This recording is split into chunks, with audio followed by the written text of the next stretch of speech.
He was very charming. He was very much, he would send flowers and gifts, and he was just someone that he took, I guess he caught my eye or swept me off my feet, or however you want to say that. But he was like that in the beginning. It was not long, about 3 months, before I noticed that this was all just, it was starting to get, to where he was wanting other things and very controlling, trying to keep me away from, my family. It would just have to be him and him alone that I needed to see. We probably dated for maybe 4 or 5 months, and then after that, the rest of the time we were together was trying to get rid of him, actually.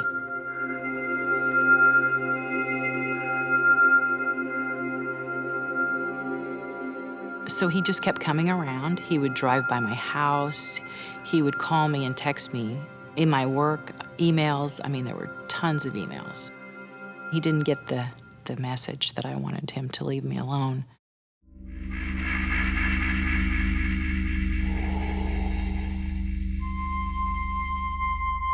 He was pounding on my bedroom window. And it was one of the scariest things he'd ever did. His face was right there when I woke up, And of course my daughter was in the house as well, and he just kept on pounding and yelling. And I was like, go away, I'm not gonna let you in. Well, he was saying things like, you better, or I'm gonna kill you, or I'm gonna do this, I'm gonna do that.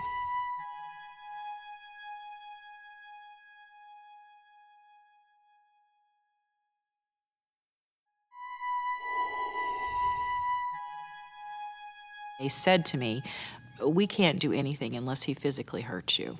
It was like, okay, he hasn't physically hurt me yet, but emotionally he's terrorizing me.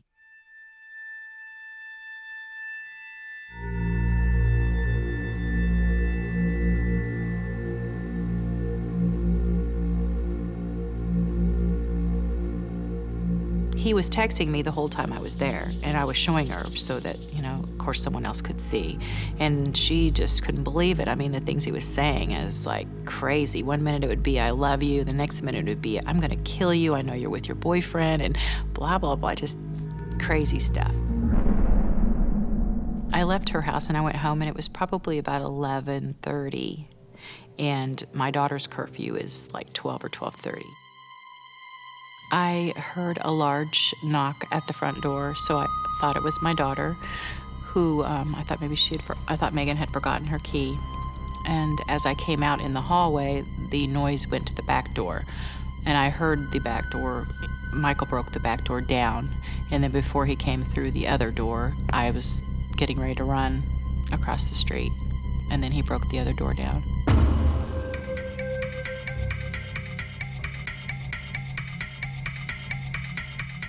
So as I ran out the front door, ran across the street, those people, I just opened their door basically and busted my way in there.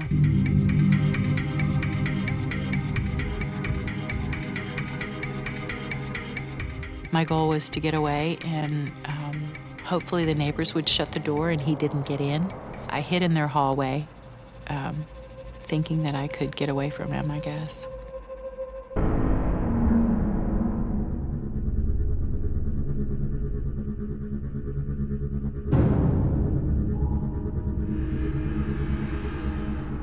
I did not know he had a weapon until I saw him holding it to my neighbor's head.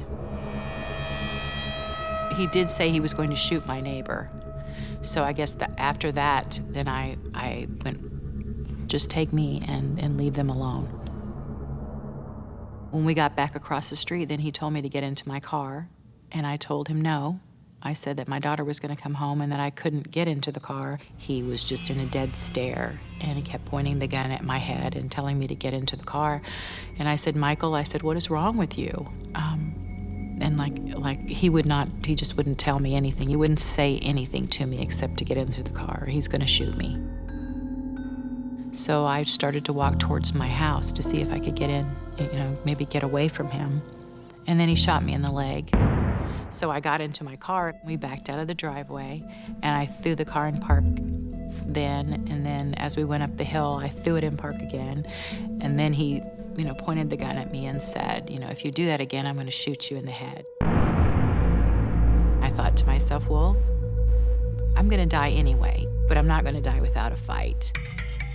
And he sped up and went really fast because we were almost to 40 highway, and he was probably going at a rate of maybe 70 or 80 miles an hour. I knew in my mind, it started thinking, we're getting close to 40 highway, where is he taking me? What's he gonna do? How's he gonna do it? All those things were thinking, so I was like, my only choice was to open the door and jump.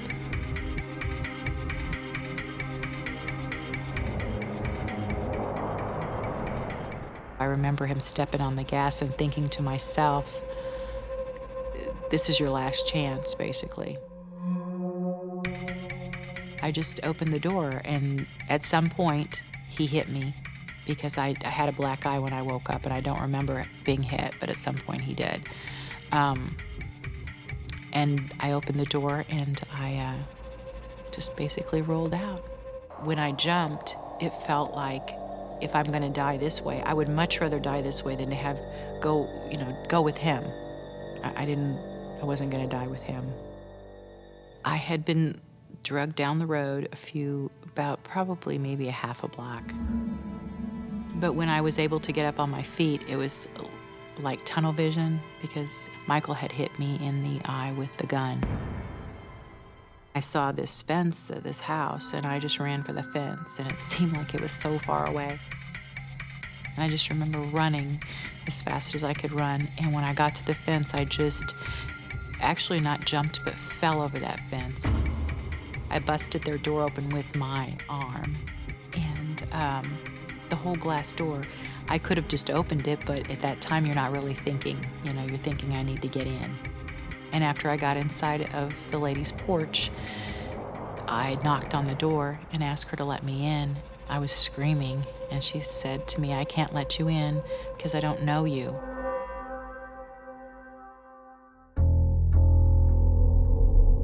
I heard the car crash, and of course, it was close. So I then assumed that Michael would get out of that car and come and get me, or come and get my daughter, Megan. So either way, I wanted, to get to the police right away. I kept yelling to the police that he's coming, he's right there. So I don't know how he got away because they had the lights and the helicopters and everything out there looking for him, and somehow he got away. Then they took me to the hospital, and that's when we found out that I was shot twice because I didn't know. And as I went through the hallways, I don't even know how to describe how scared I was. It was like being in this, we went by the door, and I was so scared. I told them, don't take me by the door, because I thought, he was gonna shoot me or he'd be there by the door. So they did emergency surgery and had me under an assumed name, and the hospital locked down the whole time. And they actually didn't find Michael for 3, 4, 5 days.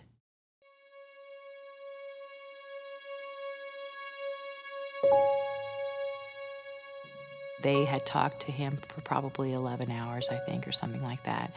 And finally, he said he was going to come out, is what they said. And before he came out, he shot himself. So that's how it ended.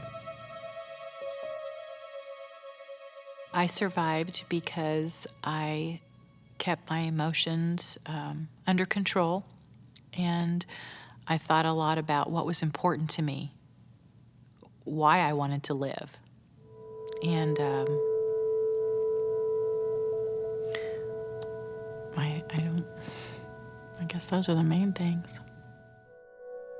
But I think that all women need to be so aware that if it's too good to be true, it usually is.